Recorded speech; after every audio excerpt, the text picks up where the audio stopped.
गांव की संध्या थी और हरे भरे बरगद की छाव में छोटे से घर की दीवार पर बैठा मोहन सोच रहा था कि जीवन ने उसे कहाँ छोड़ दिया है। बचपन में उसने गुरु के प्रवचनों को सुना था। कहते थे कि गुरु के शब्द जीवन के कंटों को गुलाब बना देते हैं, पर बड़े होते हुए काम और जिम्मेदारियों ने उसे धीरे धीरे उन बातों से दूर कर दिया था। कुछ वर्ष पहले उसके पिता का देहांत हुआ तो घर पर बोझ बढ़ गया, व्यापार टूटा और रिश्ते ढीले पड़ते गए। सबसे बुरा यह हुआ कि एक रात अचानक उसका छोटा बेटा तेज बुखार की गिरफ्त में आ गया और मोहन के पास औषधि खरीदने के लिए पैसे भी नहीं थे। वह भीड़भाड़ वाले बाजार में घबराकर खड़ा रहा और मन में बार बार वही आवाज गूंजी, कहाँ है तेरा गुरु, क्यों नहीं आया। अंधेरी गली में जब वह लौट रहा था तो उसकी आंखों के आगे पिता की बातें आईं, बेटा मुसीबत में याद रखना कि गुरु मन का दीप है। उसी रात जब माँ ने बच्चे की हालत देखकर आह भरी और मोहन सिर पटकने लगा, अचानक घर के बगल वाली झोपड़ी से किसी ने धीरे से कहा, मत डर, मैं हूँ तेरे साथ। आवाज इतनी सुलझी और सुनहरी थी कि मोहन का सारा हिलना ठंडा पड़ गया। उसने इधर उधर देखा पर वहां कोई दिखा नहीं। फिर उसने याद किया, ये आवाज उसी गुरु की याद दिला रही थी जिसे उसने वर्षों पहले छोड़ा था। उस रात मोहन ने बच्चे के लिए कर्ज लेकर दवा ली, पर अंदर एक अजीब सी शांति आई, जैसे किसी ने उसके भीतर का भरोसा जगाया है। उस क्षण से मोहन के मन में एक हल्का सा प्रण उठा, वह फिर से गुरु की ओर लौटेगा और जो भी कठिनाइयां हों अकेले नहीं सहता। आज की यह घटना सिर्फ संयोग नहीं थी, यह जीवन की पहली कड़ी थी जो उसे बताने आई थी कि कहीं न कहीं उसकी आंतरिक शरण अभी भी मौजूद है। मोहन ने अगली सुबह निश्चय किया कि वह अपने गांव से निकलकर उस गुरु आश्रम की ओर जाएगा जहां उसकी हुई थी। रास्ते में जितनी भी पुरानी यादें थीं वे एक एक करके उसके सामने आ रही थीं, कठोर अभ्यास, भजन, साधना और गुरु के कठोर परंतु मृदु हृदय के किस्से।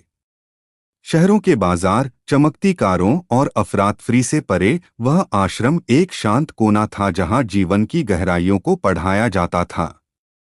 मोहन का मन डरा हुआ था, क्या उसे वही स्वीकार करेंगे जिसने कभी उसे गुरु का आश्रय दिया था। वह आश्रम पहुंचा तो देखा कि पुराना लकड़ी का दरवाजा वैसे ही था, पर भीतर की गुंज अब कुछ नरम हुई थी। एक वृद्ध साधु झूले पर बैठे थे और मुट्ठी भर चावल के दानों से खेल रहे थे। उनकी आंखों में वही तेजी थी जो मोहन के बचपन में दिखती थी। मोहन ने प्रणाम किया और बहते हुए स्वर में सारी बात बताई, बेटे की बीमारी, कर्ज, बेचैनी। साधु ने उसकी आंखों में देखा और बोले, बेटा संसार का हर दुख तुम्हें अकेला छोड़कर नहीं जाएगा, पर जो भीतर से पुकारे उसे कोई नहीं छोड़ता। मोहन ने पूछा, गुरुदेव क्या आपने वही आवाज दी थी, मत डर मैं हूँ तेरे साथ। साधु ने हंसकर कहा, शब्द बाहर से नहीं आते, वे भीतर की आवाजें हैं, पर जब आत्मा पुकारती है तो गुरु उस पुकार में स्वर आकर देता है। आश्रम के प्रांगण में बैठकर मोहन ने फिर से गुरु के शब्दों को सुना, कठिनाइयों में धैर्य, सेवा का महत्व और निस्वार्थ प्रेम की शक्ति। आश्रम में एक सप्ताह बिताते हुए मोहन ने सोचा कि शांति केवल आश्रय में नहीं बल्कि कर्म में भी मिलती है।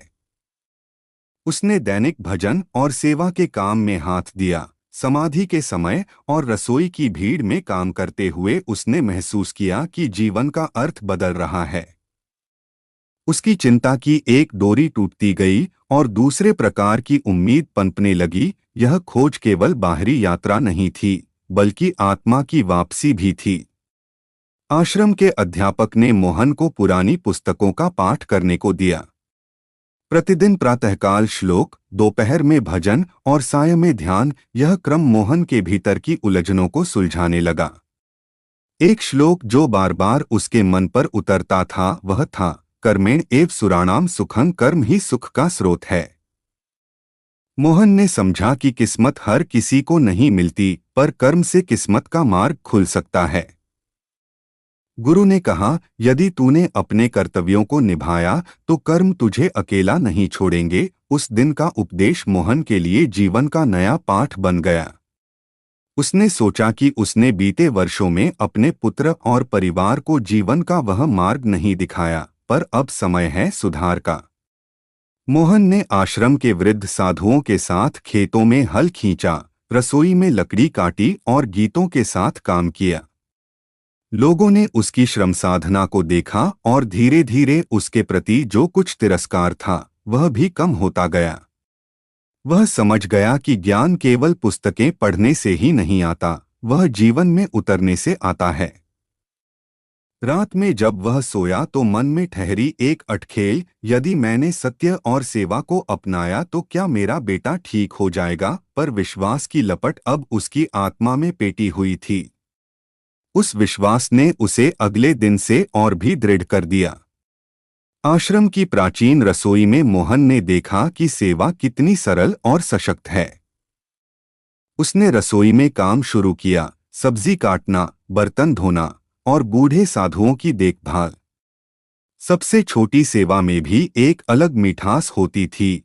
किसी वृद्ध की थाली में प्यार से भोजन रखना, किसी की जूती ठीक कर देना, इन छोटे छोटे कर्मों ने मोहन को बदलना शुरू कर दिया। आश्रम के गुरुजी ने कहा, जहाँ सेवा है वहाँ ईश्वर ठहरते हैं। एक दिन रसोइये ने मोहन से कहा कि गांव के पास एक नन्हा बच्चा भूखा पड़ा है, उसे खाना दे आओ। मोहन ने तुरंत जाकर बच्चे को खाना खिलाया और उसकी माँ का दुहक सुना। यह छोटी सेवा मोहन के लिए बड़े सबक में बदल गई। उसने जाना कि जब हम दूसरों के लिए रखते हैं तब किस्मत सहारा देती है। आश्रम में रहते हुए मोहन के पास धन नहीं था पर संतोष था। वह दिन प्रतिदिन हल्की हल्की खुशियों का अनुभव करने लगा। जब वह अपने बेटे से पत्र लिखता तो पत्रों में अब केवल निवेदन नहीं बल्कि शिक्षा और प्रेम की झलक थी। उसने अपने गांव को समझने की कला सीखी। किसी की कमजोरी पर तंज करना आसान है पर संकट में साथ देना मुश्किल। मोहन ने प्रतिज्ञा की कि वह अपने जीवन को कर्म और सेवा से सजाएगा और यही उसका पहला सच्चा पाठ था। आश्रम में कुछ महीनों के बाद मोहन वापस अपने गांव आया। गांव में वापसी आसान नहीं थी। पुरानी बातें, पुराने ताने अभी भी हवा में थे। एक दो लोगों ने उसे देखा और चौंके। वह वही मोहन जो कभी सुखी था, पर उसने अब बदलाव का चिन्ह देखा। उसकी चाल धीमी, आंखों में शांति और कदमों में दृढ़ता। सबसे कठिन परीक्षा तब आई जब उसका बेटा की तबीयत एक और बार बिगड़ी और दवा की आवश्यकता अधिक हो गई। मोहन के पास पैसे न थे। उसने आश्रम वाले कुछ लोगों से मदद भी मांगी पर गांव वालों की घृणा और रवैया उसे फिर घेरा। वह टिका हुआ खड़ा रहा, पर भीतर गुरु की आवाज बार बार गूंजी, मत डर, मैं हूं तेरे साथ। उसने अपने पास जो थोड़ा सा साधन था सब बेच दिया और जो नहीं था उसे आश्रम के मित्रों ने पूरा किया। इस कठिन घड़ी में मोहन ने जाना कि असली धर्म केवल शब्द नहीं बल्कि कर्म है। उसने अपने बेटे के लिए जतन किया, रात दिन एक कर दिए और अपने अंदर का आत्मविश्वास फिर पाला। उसकी अकड़ जो कभी उसे ज्ञान के गर्भ में बांधे रखती थी, अब गलकर नरम हो चुकी थी। गांव वालों की बदनामी के बीच भी उसने सेवा को नहीं छोड़ा। यही कठिन परीक्षा थी जिसने मोहन को साबित किया, किस्मत साथ नहीं दे रही थी पर कर्म ने रास्ता दिखाया। जब मुश्किलें गहरी थीं तब मोहन ने अपने भीतर एक और कदम बढ़ाया। उसने दीनहीनों को माफ कर दिया। गांव के कुछ लोगों ने उसका छल किया, पर उसने बदले में प्यार और सेवा दी।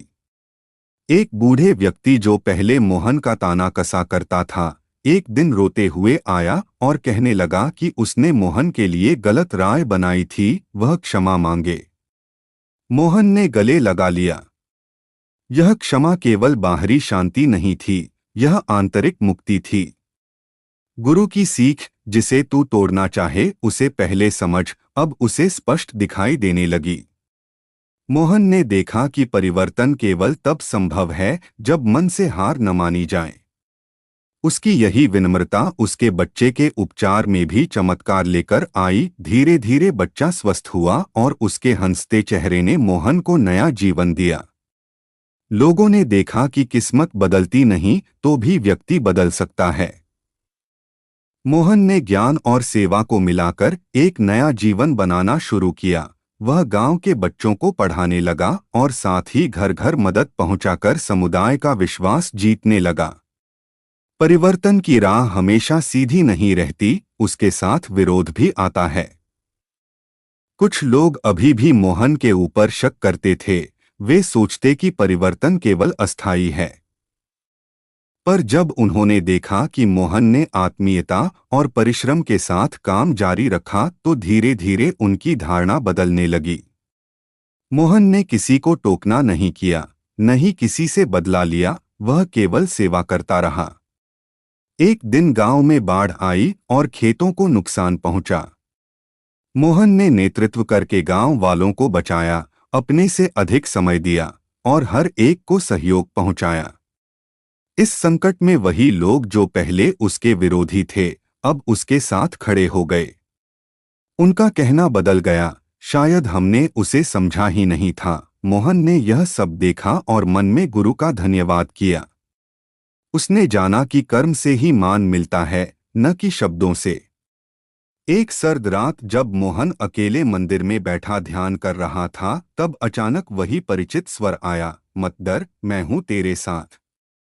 यह आवाज अब किसी बाहरी व्यक्ति की न होकर उसके भीतर की स्वीकृति बन चुकी थी। उसने महसूस किया कि गुरु उससे अलग नहीं थे, गुरु उसकी अंतरात्मा में बसे थे। वह रो पड़ा, यह आंसू सुख के थे।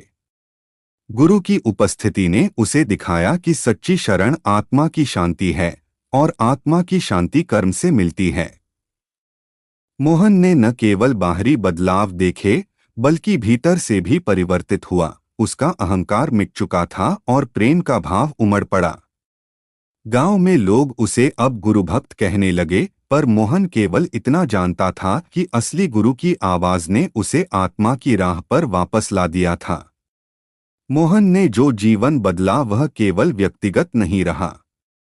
उसने अपने अनुभव से गांव में एक छोटा सा केंद्र बनाया जहां बच्चों को मुफ्त शिक्षा दी जाती, बूढ़ों के लिए दवाइयां उपलब्ध कराती और जो भी व्यक्ति मुश्किल में होता उसके काम आती। यह केंद्र गुरु की आहुति और सेवा का प्रतिफल था। लोग आते और अपने दुख बांटते। मोहन बच्चों को सिखाता, कर्म करो, दया रखो और कभी हार मत मानो। इससे समुदाय में नया जोश आया और गांव ने धीरे धीरे समृद्धि पाई। किसी ने कहा किस्मत साथ देती है या कर्म। मोहन हंसकर कहता, किस्मत साथ तब देती है जब हम कर्म से हाथ बढ़ाते हैं। उसकी कहानी आसपास के गांवों तक पहुंच गई और लोग प्रेरित होकर आने लगे। आखिरकार मोहन के जीवन की कथा एक संदेश बन गई, जब भय आए तो याद रखना कि तू अकेला नहीं।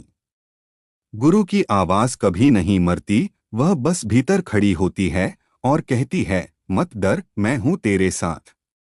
मोहन ने सीखा कि किस्मत केवल प्रत्याशा नहीं बल्कि कर्म का परिणाम है। उसने जाना कि सेवा भाव, क्षमा और निस्वार्थ प्रेम से ही जीवन का असली अर्थ खुलता है। उसने अपने बच्चे को भी यह सिखाया कि जब भी अंधेरा छाए, कर्म का दीप जलाओ। अंत में मोहन की आंखें शांत थीं, होठों पर मुस्कान और दिल में गुरु के प्रति अटूट श्रद्धा।